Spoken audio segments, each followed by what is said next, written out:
తండ్రి.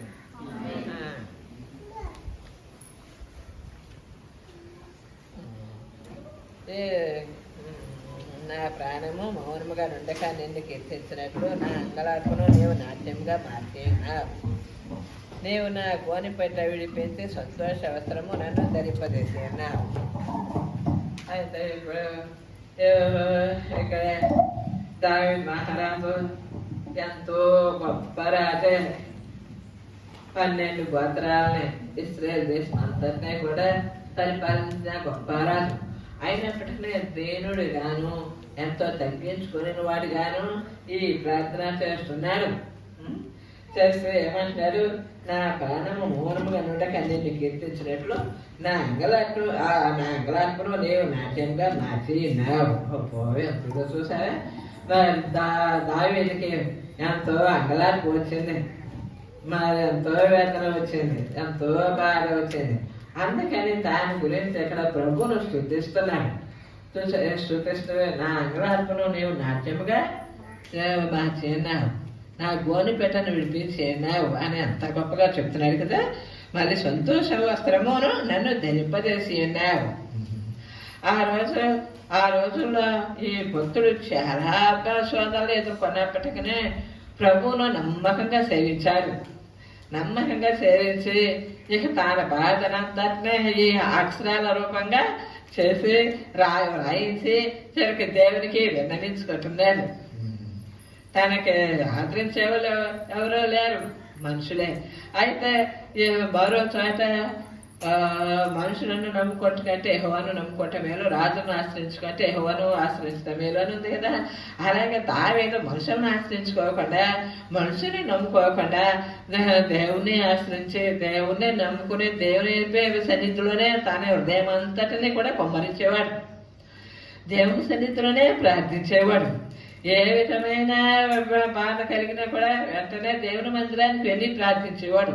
యుద్ధాలతోనూ బాధ్యతలతోనూ మళ్ళీ అంతమందికి న్యాయం తీర్చడంలోనూ వారి రాజ్యమంతా పరిపాలించడంలోనూ ఎంత బిజీగా ఉంటాడు. అయినప్పటికీ ప్రభువును స్తుతించడం మానలేదు. దినం నాకు నేను 7 మార్లు ప్రభువును స్తుతిస్తున్నాను అంటున్నాడు. ఉదయమున, మధ్యాహ్న, సాయంత్రమున నేను నీ సన్నిధిలో నా ప్రార్థనను కాచినా అంటున్నాడు. అప్పుడు అంత బాధ్యతలు కలిగిన రాజుకి ప్రభుని సేవించడానికి ఎంత సమయం కావాలంటే తను అసలు రాత్రులు పట్టుకోవడం విశ్రాంతి తీసుకున్నాడా అని ఆలోచిస్తే అసలు విశ్రాంతి తీసుకోలేదా అని అనిపిస్తుంది కదా. పగలంతా రాజ్య పరిపాలన, పగలంతా న్యాయ పరిపాలన చేయాలి, రాత్రి అయ్యాక ఇక ప్రార్థించుతూ ఉంటుంటాడు. అంత గొప్ప రాజు అయినా కూడా దేవుని సన్నిధిలో దీనుడిగా మాట్లాడుతున్నాడు. తనకి సంతోష వస్త్రాన్ని ధరింపజేశాడు దేవుడు.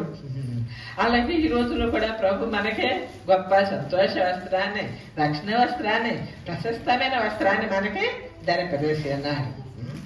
అయితే వాక్యంలోనే ఒక గోని పట్ట కట్టుకొని నా వ్యక్తిని చూద్దామా?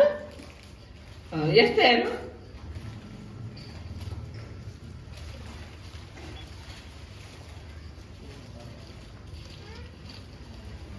4వ అధ్యాయం మొదటి వచనం 2వ వచనం. జరిగినదంతయో తెలియగానే ముద్దకి తన బట్టలు చింపుకొని గోని పట్టాలు వేసుకొని బూడిద పోసుకొని పట్నము మధ్యకు బయలు వెళ్ళి మహాశోకముతో రోదనం చేసి రాజు గుమ్మం ఎదుటికి వచ్చాను. గోనె కట్టుకొని రాజు గుమ్మమున ప్రవేశింపకూడదు అన్న ఆజ్ఞ కలదు. చూసారా? అప్పుడు ఈ బుద్ధకి గోనె పట్ట కట్టుకున్నారు. ఎందుకు? యూదుల యొక్క శత్రువు హామాను. ఈ హామాను యూదులందరినీ కూడా సంహరించేయటానికి, ఈ బుద్ధకైనా కూడా సంహరించేయటానికని చాలా ప్రయత్నం చేశాడు.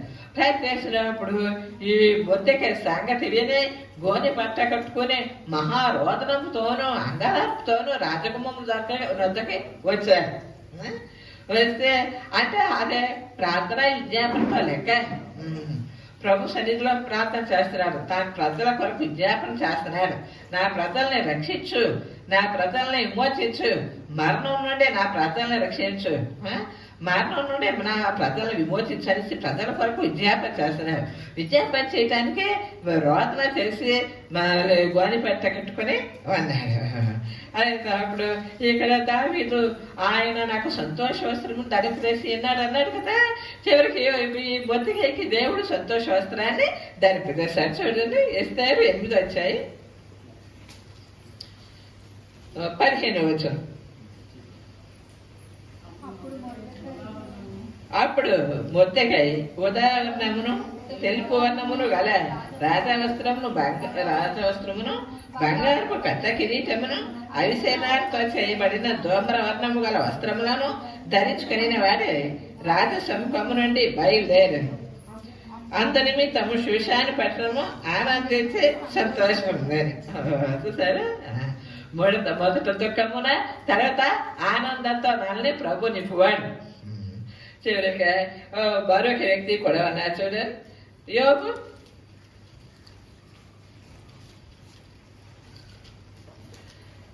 వచ్చాయి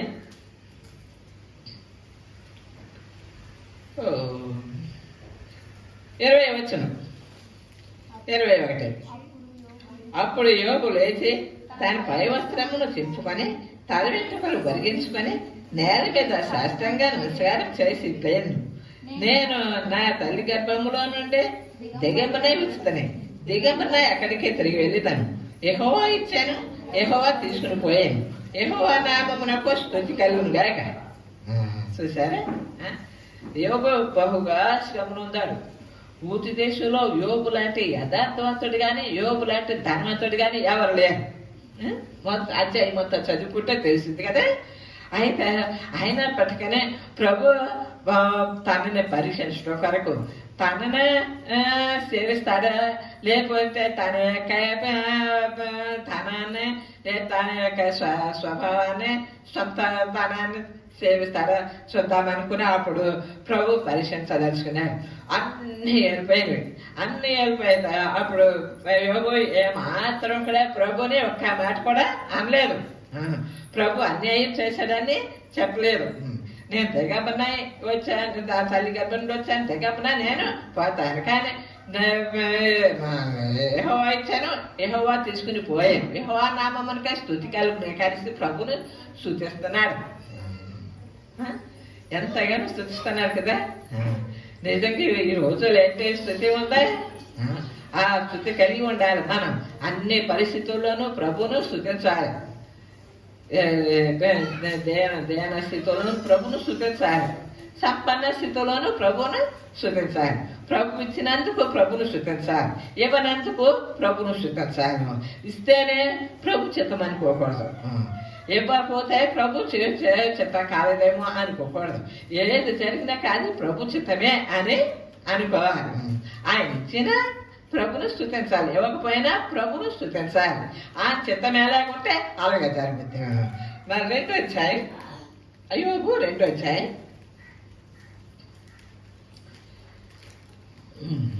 6వ వచనం నుంచి కొన్ని వచనాలు చదువుకున్నాం. అందుకు యెహోవా అతడు నీ వచనాలు ఉన్నారు, అతని ప్రాణము మాత్రము నీవు ముట్టవద్దని సెలవిచ్చాను. కాబట్టి అపవాది యెహోవా సన్నిధి నుండి బయలువెళ్ళి అరికాళ్ళు మొదలుకొని నడినెత్తి వరకు బాధగల కురుపులతో యోబును మొత్తాను.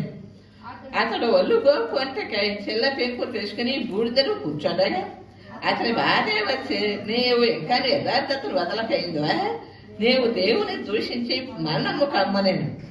అందుకు అతడు మూర్ఖురాలు మాట్లాడినట్లు నీవు మాట్లాడుతున్నావు. మనము దేవుని వలన మేలు అనిపించుదుమా, కీడును మనము అనుభవింపదగరా అనను. ఈ సంగతిలో ఏ విషయం అందులో యోబు నోటి మాటతోనైనను పాపం చేయలేదు. దేవుడు అన్యాయం చేయలేదని చెప్పలేదు. మళ్ళీ దేవుడు నాకు అన్యాయం చేశాడా, అన్యాయం ఏమీ చేయలేదనే నమ్ముతున్నాడు. కానీ ఈ దేవుడు నాకేం న్యాయం చేశాడు, ఏం మేలు చేశాడు అని దేవుని మీద శనగలేదు, కొనగలేదు. దేవుని మీదే పూర్తిగా నమ్మకం ఉంచి ఇందులో ఏదో మేలు దాచించాడు కనుక ప్రభు ఆ బాధను పంపించాడు అని శోభు సహించుకుంటూ ఎంతో వచ్చుకుంటూ నెమ్మదిగా నిరీక్షిస్తూ ఉన్నాడు. తన నిరీక్షని వదులుకోలేదు. మీ నిరీక్షని వదులుకోకండి. దానికి బదులు గొప్ప బహుమానం మీ కొరకు సిద్ధంగా చేయబడింది తెలిసి వాక్యం చెప్తుంది కదా.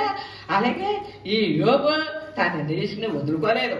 ప్రభు ఎప్పటికైనా తప్పనిసరిగా నాకు టైం చేస్తారని గొప్ప నమ్మకంతో అన్నారు. నమ్మకంతో ఉంటే అప్పుడు యోబు ఎంతగా ఆశ్చర్యపడ్డారు చూద్దాము. యోబు 42 వచ్చాయి.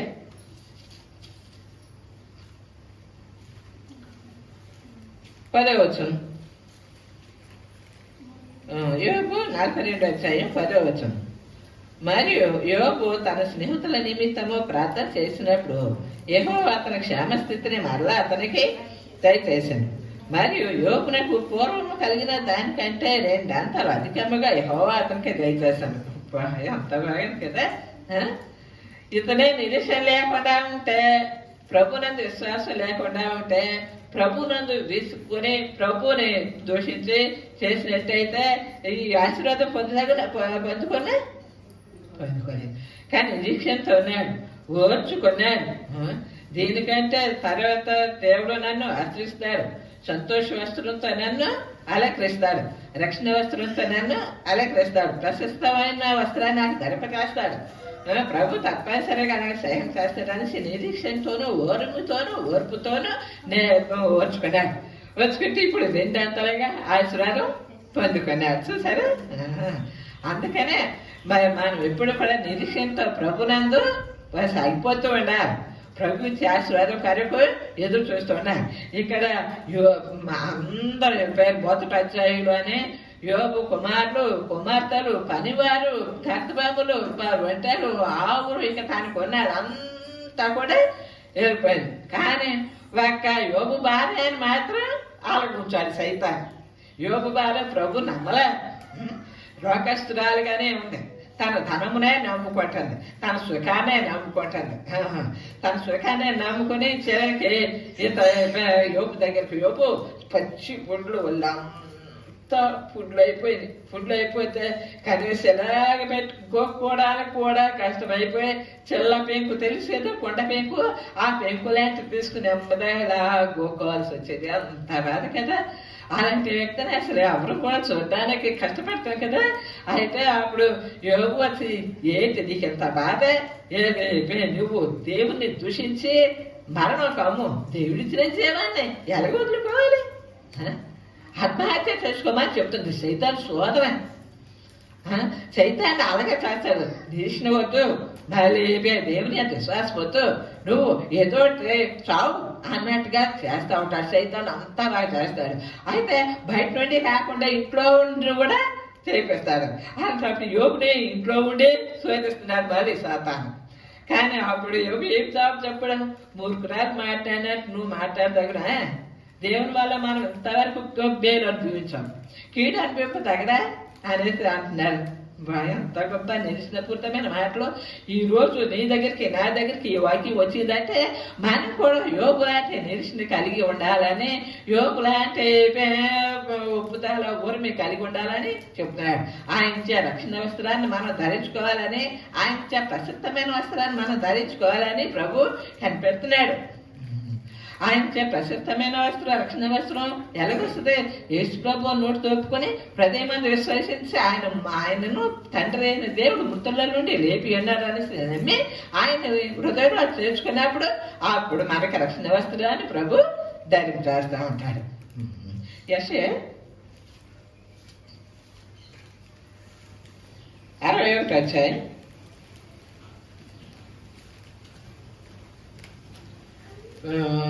10వ వచనం. యెషయా 61 అధ్యాయం 10వ వచనం. శృంగారమైన బాగా ధరించుకొని నా పెండ్లి కుమార్తె రీతిగాను, ఆభరణములతో అలంకరించుకొని నా పెండ్లి కుమార్తె రీతిగాను ఆయన రక్షణ వస్త్రంలో నాకు ధరింపజేసి ఉన్నాడు, నీతిగాను పైపట్టను నాకు ధరింపజేసి ఉన్నాడు. కాక యెహోవాను బట్టి మహానందంతో నేను ఆనందించుతున్నాను, నా దేవుని బట్టి నా ఆత్మ ఉల్లాసించుతున్నారు. చూసారా? ఇక యోపుకి మళ్ళీ బతికి కూడా దేవుడు ఇంత గొప్ప వస్త్రాల్ని ధరింపజేసి ఉన్నాడు. ఇది చూడు, నీకు కూడా ధరింపజేయటానికి ప్రభు సిద్ధంగా ఉన్నాడు.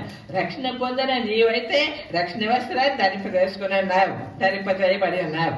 నీతి వస్త్రాన్ని ధరింపజేయబడి ఉన్నావు, ప్రశస్తమైన వస్త్రాన్ని ధరింపజేయబడి ఉన్నావు. మంచిదే. కానీ మరి నీ ఇంటి వారందరూ కూడా ఈ వస్త్రాన్ని సిద్ధం చేసి ఉంచుకోవాలి కదా. ఈ రక్షణ వస్త్రాన్ని నీ ఇంటి వారందరికీ కూడా సిద్ధం చేయాలి. ఎలా చేయాలి? ప్రార్థన ద్వారా చేయాలి. ప్రార్థన ద్వారానే మనం ప్రతి ఒక్కరిని సంపాదించుకోవాలి. ప్రార్థన ద్వారానే ఆత్మల రక్షణలోకి నేర్పించుకోవాలి. అలాంటప్పుడు ఇక్కడ రాహాబు కూడా తన ఇంటి వారందరినీ రక్షణలోనికి నేర్పించదు. అలాగే నీవును నీ ఇంటి వారందరినీ కూడా రక్షణలోకి నేర్పించడానికే ప్రభు ముందుగా నిన్ను రక్షణ వస్త్రాలతోనూ ప్రశస్తమైన వస్త్రాలతోనూ నీతి వస్త్రాలతోనూ నింపాడు, ధరింపజేశాడు. కనుక నీవు ధరించుకున్న వస్త్రాన్ని నీ ఇంటి వారందరూ కూడా ధరింపజేయాలి. వారి రక్షణ కొరకు ప్రభు సన్నిధిలో ప్రార్థన విజ్ఞాపన చేసుకుని సంపాదించుకోవాలి. అప్పుడు ప్రభు నీకు ఎంతో గొప్ప ఆశీర్వాదకరమైన జీవితాన్ని ఇస్తా ఉంటుంటారు. ఈ కొత్త మందల్లో కూడా మరో వ్యక్తి ఉన్నాడు, కురుపులతో నింపబడిన వ్యక్తి. చూద్దామా లూకాసు వార్త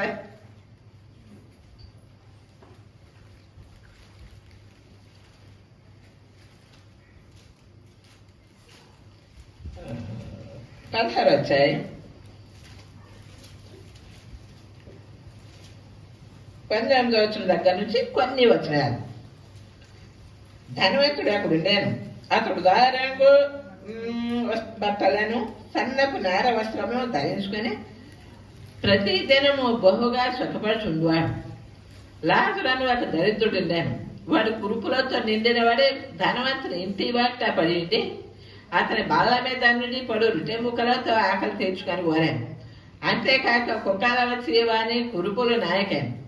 ఆ దరిద్రుడు చనిపోయి దేవదూతల చేత అబ్రహాము రొమ్మున ఆనుకొంటకు కొనిపోబడాను. ధనవంతుడు కూడా చనిపోయి పాత పెట్టబడాను. అప్పుడు అతడు పాతాళములో బాధపడుచు కన్నులెత్తి దూరం నుండి అబ్రహామును అతని రొమ్మున ఆనుకొని లాజరును చూసారా. ఇక్కడ ఈ లాజరు కూడా కురుపులతో మొత్తబడి ఉన్నారు. మళ్ళీ ఎంత భయంకరంగా అంటే కుక్కలు కూడా వచ్చి అతని యొక్క కురుపు నాయకుని అంటే అతను అంత దీన స్థితిలో ఉన్నాడు కదా. అయినప్పటికీ దేవుడు అతన్ని బహుగా ప్రేమించాడు. అతని లోపల ఉన్న విశ్వాసాన్ని ఎవ్వరు కూడా గమనించలేదు. కానీ అతడు దేవుని విశ్వాసం ఉంచి అతను తన విశ్వాసాన్ని వదులుకోకుండా నిరీక్షిత ఉన్నాడు. చివరికి అతడు చనిపోయి అబ్రహాము రొమ్మున ఆనుకోవడానికే కోల్పోబడ్డాడంటే అంత ధనుడు అయ్యాడు. ఎంత గొప్ప ధనుడు అయిపోయి ఆ పరలోక రాజ్యం అంతటినీ కూడా చూసే గొప్ప యోగ్యత కలిగి ఉన్నాడు. ఈ లోకంలో అయోగ్యత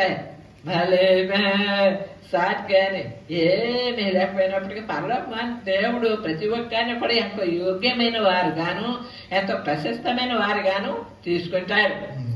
ఎంత దీన జీవితం జీవించాడో అంత గొప్ప హెచ్చిపులోనికి లాజరు వచ్చి అన్నాడు. ఈ యోబు ఒళ్ళంతా కురుపులతో నింపబడి ఉండవలసి వచ్చింది. ఈ లాజరు కూడా ఎంతో కురుపులతో నింపబడి వచ్చింది. కానీ దేవుడు మాత్రం వారినే ప్రశస్తమైన వారిగా నిలిచాడు. ఒకసారి నాకు తెలిసిన ఒక మంచి ఆంటీ ఉన్నారు. ఆంటీ మంచి విగ్రహాలు కాదు, ఒక పూర్తి గదంతా కూడా విగ్రహాలకి. ఆదివారం ఈశ్వరుని పూజించేవారు, మంగళవారం రాములు గారిని పూజించేవాడు. ఇలాగా 7 రోజులు 7 దేవుడికి ప్రతిరోజు పూజ. ఉదయం 4 గంటలు లేచి చాలా సిద్ధపడి ఇంట్లో చేసి గుడికి వెళ్ళి లేకపోతే ఇంట్లో వారి యొక్క విగ్రహారాధన అన్న గదిలోనికి వెళ్ళి చాలా చేసేది. నెమ్మది లేదు. ఈ దేవుడికి మొక్కిన ఆ దేవుడికి మొక్కిన ఈ దేవుడికి మొక్కిన ఏంటి నాకు నెమ్మది లేదు అన్నాడు. అప్పుడు ఒకసారి ఒక సోదరి సువార్త చెప్పింది. సువార్త చెప్తే చాలా బాగున్నది. ఈ మాటలు ఎంతో ఆదరణపూర్వకంగా ఉన్నాయి. నేను ఇంత పూజ చేశాను, ఇన్ని వ్రతాలు చేశాను, ఇంతమందిని పిలిపేసి చాలా పూజలు వ్రతాలు చేశాను, కానీ ఎవరు ఇంత గొప్ప మాటలు ఎంతో ఆదరణపూతమైన మాటలు చెప్పలేదు అనేసి ఈ వాక్యంలోని దేవుళ్ళ శక్తి ఉంది అని నెమ్మదిగా ప్రార్థనకి ఒకసారి అట్లా ప్రారంభించింది. ప్రారంభించి అప్పుడు ఆ వాక్యము ప్రార్థన బాగానే భర్త చాలా వ్యతిరేకి, చాలా కొట్టాడు, ఎంత కొట్టాలంటే అంతగా కొట్టాడు. ఆయన కూడా ఈ మార్గంలో సంతోషం ఉంది, నెమ్మది ఉంది, అందుకని క్రీచిపోతుంది. అప్పుడు ఒక రోజు ఒక పెద్ద సభకెళ్ళి వాక్యం ఏంటంటే తాను రక్షణ పొందవలసిన సమయం దగ్గరకు వచ్చింది. వస్తే అప్పుడు మోకరించేది, కళ్ళు మూసుకుని అప్పుడు పాప క్షమాపణ పొందుతూ ఉంటుంటే తాను ఒంటినంతా కురుపులతోనూ పురుగులతోనూ నింపబడిపోయి ఉన్నట్టుగా కనపడుతుంటే అప్పుడు అదే చీము కారుతూ ఉన్నది అట్లాగా కారుతూ ఉంటే ఇంకా బాగా ప్రభా పాపునైనా నన్ను క్షమించు, ఎందుకు ఎన్నో విగ్రహార్థ చేసింది కదా, అప్పుడు అదంతా విగ్రహాలు ఇదంతా కనపడుతుంది. అలాగే కళ్ళు మూసుకుని పాప క్షమాపణ పొందుతూ ప్రభు యొక్క రక్షణని నెమ్మదిగా పొందుకనక అప్పుడు ప్రభు ఆమె ఎదుట ఎలా నిలబడి అప్పుడు తన చేతుల నుండి కారుతున్న రక్తాన్ని ఆమె మీదుగా అలాగ పోసి, నా కుమారి నా రక్తం ద్వారా నిన్ను పరిశుద్ధాలుగా చేశాను, నీతిమంతురాలు చేశాను, ఇప్పుడు నీ పాపములన్నీ క్షమపడి అనేవి, ఇప్పుడు నీవు నీతిమంతురాలు, రక్షణ పొందిన గొప్ప దేవుని బదులే అని చెప్పాడు. చెప్పి నెమ్మది అంతర్ధానం అయిపోయాడు. అప్పుడు నెమ్మది కాలు తెలిసేసరికి తన యొక్క మంచిదాన్ని తనకు అలాగే అంటే అది లోపల జీవితం, అదే పుండ్లు చీము లేక అదే జీవితం. ఎప్పుడైతే ప్రభు హస్తాల్లోకి వెళ్తామో అప్పుడు ప్రభు వాళ్ళంటనే తీసేసి చక్కగా మనల్ని పరిశుద్ధపరిచి పవిత్ర పరిశుద్ధ వస్త్రాన్ని నీతి వస్త్రాలతో మనల్ని అలంకరిస్తారు. అప్పుడు ఈ లాజరు కూడా ఎంతో చక్కటి ఇది పొందారు కదా, మన ప్రశస్త వస్త్రాన్ని పొందనే మరి అతను చూద్దాము. జకర్యా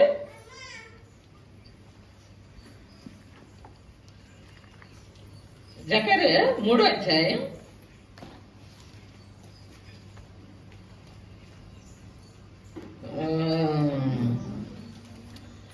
3వ వచనం 4వ వచనం. యెహోషువ మైన వస్త్రములు ధరించిన వాడే దూత శంఖములో నిలబడి ఉండగా దూత దగ్గర నిలిచి ఉన్న వారిని పిలిచి ఇతని మైల బట్టలు తీసివేయని ఆజ్ఞాపించి, నేను నీ దోషమును పరిహరించి ప్రశస్త వస్త్రములతో నిన్ను అలంకరించున్నాను అని సెలవిచ్చాను. అతని తల మీద తెల్లని పాగా పెట్టించులని నేను మనవి చేయగా వారు అతని తల మీద తెల్లని పాగా పెట్టి వస్త్రములతో అతన్ని అలంకరించరు. యెహోవా దూత దగ్గర నిలిచిందని చూసారా. ఇక యెహోషువ అనే అతను మైల వస్త్రాలతో ధరించుకుని ఉన్నాడు. చివరికి ఇతను మైల వస్త్రాలు తీసేసి ప్రశస్తమైన వస్త్రాలు ధరింపజేయండి అనేసి అంటున్నాడు. మనం కూడా రక్షణ పొందనంత వరకు మైల వస్త్రాలతోనూ కురుపులతోనూ డాగులతోనూ నిండి ఉన్నారు. అయితే ఎప్పుడైతే ప్రభు హస్తంలోకి వచ్చి రక్షకుడు అని స్వీకరిస్తామో అప్పుడు మనకి ప్రశస్తమైన వస్త్రాల్ని ధరింపజేస్తుంటారు. ఎప్పుడు కూడా ఎవరికి కూడా ప్రభు ప్రేమించాడు, ప్రతి ఒక్కరిని కూడా ప్రేమిస్తూ ఉంటాడు. మరి దేవుడు లోకమును ఎంతో ప్రేమించుడు ఆనందం. దేవుడు లోకాన్ని ఎంతో ప్రేమించాడు, కానీ లోకంలో ఉన్న పాపాన్ని ప్రేమించలేదు. పాపని ఎంతగానో ప్రేమించాడు, కానీ పాపి యొక్క పాపాన్ని ద్వేషించాడు. ఇది ప్రభు యొక్క ఘనత. లోకాన్ని ఎంతో ప్రేమించాడు, అలాగే నిన్ను నన్ను కూడా ఎంతగానో ప్రేమించాడు. ప్రేమించి మనకి ప్రశస్తమైన వస్త్రాన్ని ధరింపజేశాడు. ఈ ప్రశస్తమైన వస్త్రాన్ని మరి ధరించుకోనాలి వాళ్ళు ఉంటే వాళ్ళు ఇప్పుడే ప్రభు సన్నిధిలో ఉండి, ప్రభు నా వరకు నీ యొక్క కాలు చేతుల్లో నుండి రక్తము స్రవించి మరి శిరూపనే కారితే నీ రక్త ప్రాణుల్లో నన్ను కడిగి పరిశుద్ధిగాను చేసి నీ యొక్క రక్షణ వస్త్రాలతోనూ ప్రశస్త వస్త్రాలతో నన్ను అలంకరించి నీతి వస్త్రాన్ని ధరింపజేయని అడిగారు. అలాగే ఇక మొత్తకాయ గురించి చదువుకుందాం వాళ్ళు వేస్తారు.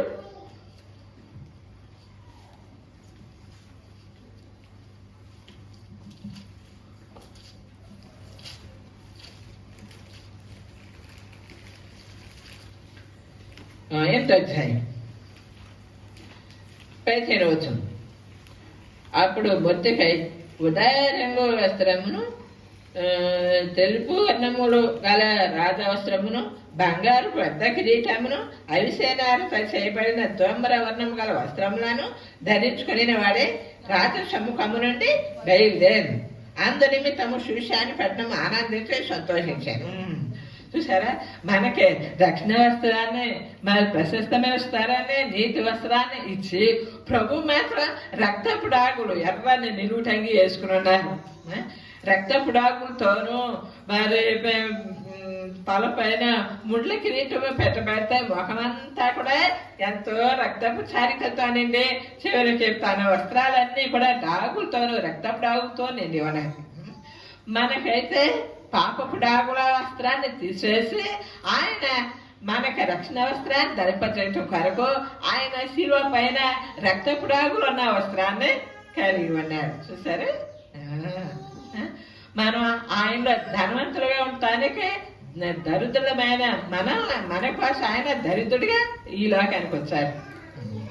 పాప వస్త్రాలని, మళ్ళీ మహిళ వస్త్రాలని, మళ్ళీ చెడు వస్త్రాలని, వీటన్నిటినీ పాపపు డబ్బు వస్త్రాలను తీసేసి మనల్ని ప్రశస్తమైన వస్త్రాలతో అలంకరించారు.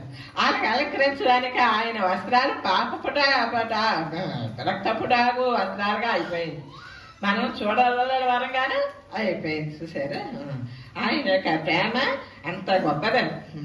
అయితే ఆయనలో మనల్ని ఏర్పరచుకున్నందుకు ఆయనకి ఎంతయో స్తోత్రము. ఆయన మన కొరకు ఇదంతా చేశాడు. మరి మనం ఆయన కొరకు ఏం చేశాం? ఆయన కొరకు మనం ఏం చేయాలి? రక్షణ పొందాలని కోరుకుంటున్నాడు. ఆయన సన్నిధికి రావాలని కోరుకున్నాడు. ఆయన యొక్క ఇచ్చే ఆ రక్షణ వస్త్రాలు ధరింపజేసుకోవాలని కోరుకుంటున్నాడు. మనం ఎంతవరకు సిద్ధంగా ఉన్నాం? నేనైతే సిద్ధంగా ఉన్నా, నీవైతే సిద్ధంగా ఉన్నావు. మళ్ళీ సిద్ధపరచబడ్డావు కూడా. చక్కటి రక్షణ వస్త్రాలు ధరించుకొని ఉన్నారు, ప్రశస్తమైన వస్త్రాలు ధరించుకొని ఉన్నారు. నీ ఇటు వారందరూ కూడా ఆ వస్త్రాల్ని ధరింపచేయాలి. ఇక్కడ మొత్తకాయ రోదనతోనూ ఏడుపుతోనూ అంగలార్పుతోనూ ఈదులందరి కొరకు పాటు పడ్డారు. ఈదులందరి కొరకు ప్రార్థన చేశాడు. ప్రార్థన చేసే చివరికి దేవుడు గొప్ప విజయం ఇచ్చాడు. ఒక యూదా రాజ్యం అంతా రక్షించే దేవునికి నీ కుటుంబం అంతటా రక్షించడానికి భారమే, కష్టమే? ఏం కష్టపడుతుంది? అంత గొప్ప యొక్క ముట్టెంక యొక్క ప్రార్థన జీవితాన్ని, ప్రార్థన విజ్ఞాపన ఎస్టేట్ యొక్క ప్రార్థనని ఆలకించి యూదాలందరినీ కూడా మరణం నుండి జీవంలోనికి దాటించాడు. అలాంటప్పుడు నీ కుటుంబం అంతటిని కూడా దేవుడు రక్షించడానికి సమర్థత కలిగి ఉన్నాను. కనుక ఎప్పుడైతే నీవు ఈ బుద్ధక యొక్క ప్రార్థన కలిగి ఉంటావో, యోగు యొక్క ప్రార్థన కలిగి ఉంటావో, అప్పుడు దేవుడు నీ కుటుంబం అంతటా కూడా రక్షణ మార్గంలోకి నడిపిస్తూ ఉంటాడు. మరి ఆయన యొక్క ఈ ప్రశస్తమైన పైన వస్త్రాలు ఎంత గొప్పవే కదా. ఆయన మనల్ని క్షమించాడు, శుద్ధి చేశాడు. పాపంతోను పాపపు డాకులతో నిండి ఉన్న మనల్ని శుభ్రం పరిశుద్ధపరిచాడు. మళ్ళీ చూద్దాం, కీర్తనలు 35.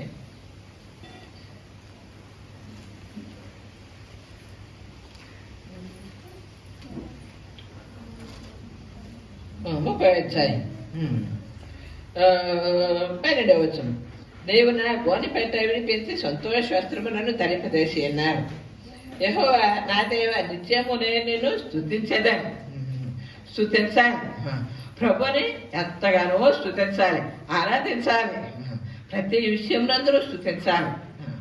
కలిమి విషయమందు స్తుతించాలి, లేమి విషయమందు స్తుతించాలి, స్వాతంత్ర సమయంలో స్తుతించాలి, వేదన శోభన సమయంలో స్తుతించాలి, సంతోష సమయంలోనూ స్తుతించాలి. స్తుతించినప్పుడు స్తుతిలో ఉన్న శక్తిని ప్రభు మనకి ఇస్తాడు. ప్రభుని ఎంతగానో ఆత్మతోనూ సత్యముతోనూ ఆరాధించుకోవాలి. ఆత్మతోనూ సత్యంతో ఆరాధించుకున్నప్పుడు ప్రభు మన ఆరాధనలు ఇప్పైన సువాసన వలె ఆగ్రహించి ఆ స్థుతుల్ని బట్టి ఆయన యొక్క పరలోకపు ఆశీర్వాదాలు మన మీదకి కుమ్మరిస్తాడు. ఆయన యొక్క ఆశీర్వాదాన్ని కుమ్మరించినప్పుడు వాటిని తీసుకోవడానికి మనం సిద్ధంగా ఉండాలి. ఆయన మనల్ని ఎంతగా ప్రేమించాడో మనం కూడా ఆయన్ని ఆ ప్రభుని ఆ విధంగానే ప్రేమించాలి. ప్రేమించి ఆయన ఇచ్చే ఆశీర్వాదాన్ని పొందుకోవాలి. నేను రక్షణ వస్త్రంతో అలంకరించినందుకు ప్రభువుని ఆరాధించాలి, స్తుతించాలి. ప్రశస్తమైన వస్త్రంతో అలంకరించినందుకు నేను ఆ ప్రభువుని ఆరాధించాలి, స్తుతించాలి. నిన్ను నీతి వస్త్రాన్ని వస్త్రాన్ని ధరింపజేసినందుకు ప్రభువును స్తుతించాలి, ఆరాధించాలి. ఆయన్ని స్తుతించడం ఆరాధించడం సిగ్గుపడకూడదు. వచ్చే రాని మాటలతోనే ప్రభుని స్తుతించినప్పుడు ప్రభు ఎంతగానో సంతోషిస్తూ ఉంటాడు. నాకైతే ఎవ్వరి ఆరాధన వినపెడుతుంది, ఎవరితో ఏ విధంగా స్తుతిస్తున్నారో నాకు వినపెడతారు, ఏ విధంగా ప్రార్థన చేస్తున్నారో నాకు వినపెడతారు. ఆత్మ దాని అంతటా అదే చేసుకుంటూ వెళ్తుంది. ఆయన ఆత్మతో నింపబడతాయి. ఆయన మనకి స్తుతి, ఆరాధన, ప్రార్థన అన్నిటిని నేర్పిస్తాడు. అలాగే ప్రభుని స్తుతిస్తూ ఉండాలి, ప్రభుని ఆరాధిస్తూ ఉండాలి, ప్రభుని సేవించుకుంటూ ఉండాలి. ఆయన ఇచ్చిన రక్షణ కొరకు ఆయన ఆరాధించాలి, ఆయన ఇచ్చిన విమోచన కొరకు ప్రభుని స్తుతించాలి. ఆయన ఆత్మతోనే సత్యంతోనే ప్రభుని ఎల్లప్పుడూ కూడా ఆరాధించుకుంటూ ఉండాలి.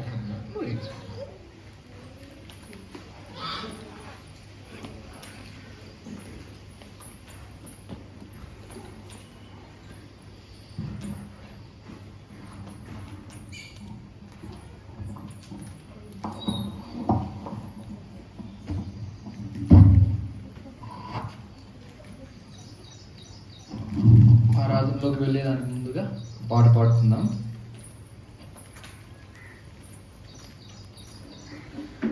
నిలబడి అందరం నిలబడదాం.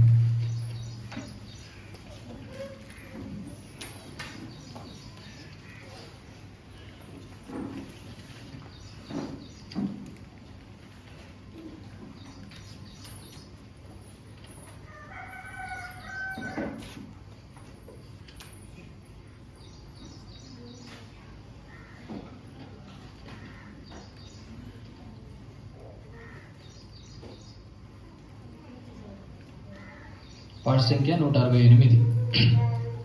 దూతగణములెల్లా ఆరాధించేదా. మొదటి వచనము 4, 5. సమయంలో ఎవరైనా బయటకు వెళ్ళి రావాలనుకుంటే వెళ్ళి రావచ్చు. వాక్యం ఏదైతే విన్నామో దాని ప్రకారంగా మనం ఆరాధించడానికి ప్రయత్నిద్దాం.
సైన్యములై హోవని నిష్కలంక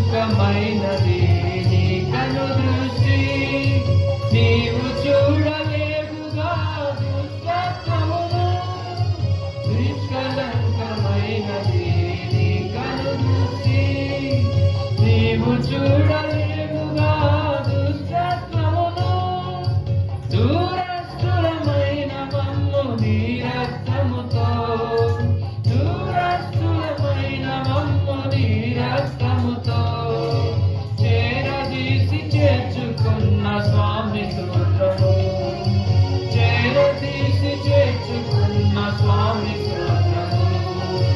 స్తోత్రగణములెల్లా ఆరాధించిగా పరిశుద్ధుల సైన్యముల యెహోవాని.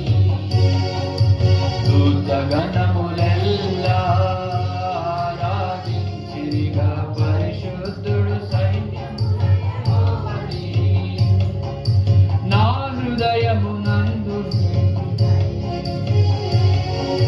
నీ రక్తము చేత నాకు కలిగించితివి, నిర్భయంబుగాను పరిశుద్ధ స్థలములో నీ రక్తము చేత నాకు కలిగించితివి, నిర్భయంబుగాను పరిశుద్ధ స్థలములో ప్రవేశింపజేసి ఉన్న ప్రియా యేసువా, ప్రవేశింపజేసి ఉన్న ప్రియా యేసువా. పూజించెద నిన్ను నాదు జీవితమంతా, పూజించెద నిన్ను నాదు జీవితమంతా. స్తోత్రగణములెల్లా ఆరాధించిరిగా పరిశుద్ధుడు సైన్యము యెహోవాని. స్తోత్రగణములెల్లా ఆరాధించిరిగా పరిశుద్ధుడు సైన్యము యెహోవాని. పరలోకపు తండ్రి నీవు పరిశుద్ధుడవు, పరిపూర్ణతయందు నన్ను నడిపించితివి. పరలోకపు తండ్రి నీవు పరిపూర్ణుడవు, పరిపూర్ణతయందు నన్ను నడిపించితివి. సమస్తమును చేయుటకు బలపరచితివి, సమస్తమును చేయుటకు బలపరచితివి. సమాధానకర్త నీకే వందనములు, సమాధానకర్త నీకే వందనములు. స్తోత్రగణములెల్లా ఆరాధించిరిగా పరిశుద్ధుడు సైన్యముల యెహోవాని. స్తోత్రగణములెల్లా ఆరాధించిరిగా పరిశుద్ధుడు సైన్యముల యెహోవాని.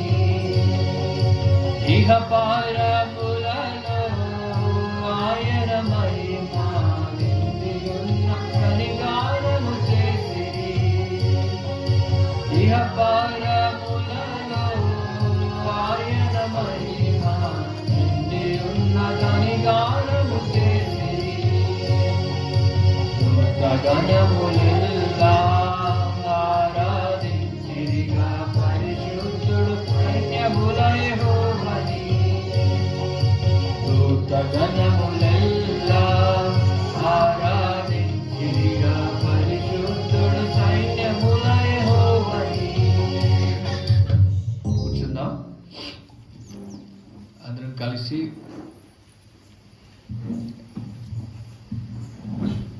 దేవుని కొత్త సమయం దేవుని ఆరాధించడానికి ప్రయత్నిద్దాం. అలాగే వాక్యానుసారంగా ఆరాధించడానికి ప్రయత్నిద్దాం. ఏ విధంగా అయితే దేవుడు మనకి ప్రశస్త వస్త్రాలని ఇస్తూ వచ్చినాడు, ఈ మురికి పేలికలను తీసివేసి మనకి రక్షణ అనే ఒక ప్రశస్త వస్త్రాన్ని ఇస్తూ వచ్చారు. దాన్ని బట్టి దేవుని స్తుతిస్తూ గణపరుస్తూ మన రక్షణ ఆనందాన్ని బట్టి కొన్ని మాటలు దేవుని ఆరాధించడానికి ప్రయత్నిద్దాం.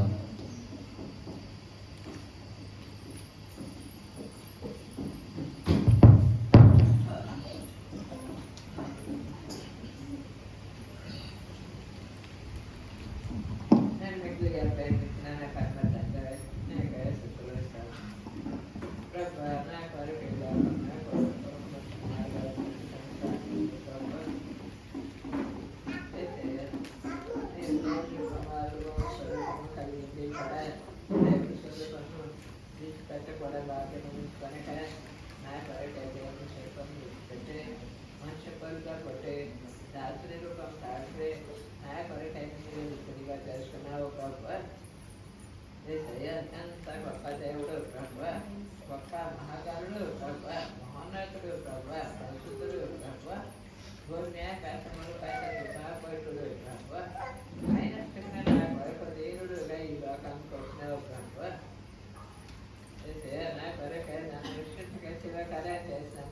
పని